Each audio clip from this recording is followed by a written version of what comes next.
कंगाल कहीं का झूठ बोलता। तो सुदामा जी कहते अरे भैया तुम्हारे महाराज से जाकर के कह दो कि सुदामा नाम का तुम्हारा मित्र बालापन का मिलने को आया है।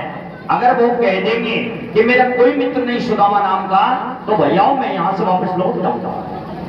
तो द्वारपाल आकर के भगवान के सामने हाथ जोड़ करके खड़े होकर के कहते हैं हे प्रभु, अरे शीश बगान झुका तन पे प्रभु जाने को आही बसे के ही ग्रामा। टूटी फटी सी लटी दो पटी और पाया उपा नहीं की नहीं श्यामा। द्वारे खड़ो तुझ दुर्बल एक रयो चक्षो वसुधा अभिरामा।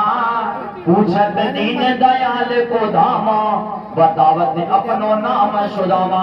हे प्रभु, एक ब्राह्मण आया हुआ है, फटी धोती है, फटा झुगा है, फटी पगड़ी माथे बंधी हुई है और सुदामा अपना नाम बताता है। तो सुदामा नाम सुनते भगवान सिंहासन को छोड़ करके भागे हैं द्वारकाधीश और दौड़ करके सुदामा जी को अपने गले से लगाया है। बोले द्वारकाधीश भगवान की। अरे कैमरा का डांगले मर्दान द्वारपाल देखते रह गए और हाथ से हाथ घेर करके भगवान महलों के अंदर ले आते सुदामा जी को। महलों में प्रवेश दिया सुदामा जी को। अब सुदामा नीचे बैठता बेचारा, पर भगवान कहते अरे मित्र ऊपर बैठो। पर सुदामा जी नीचे बैठते हैं। भगवान गोदी उठाकर के सुदामा को सिंहासन में बिठा देते हैं। सुदामा जी सिंहासन में बैठ जाते हैं और भगवान सुदामा जी के पैरों में बैठ जाते हैं।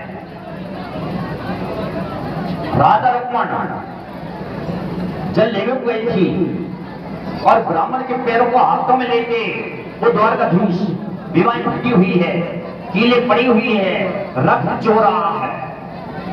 ऐसे विवाही न सोपग कंठक जाले लगे पोनी जो है।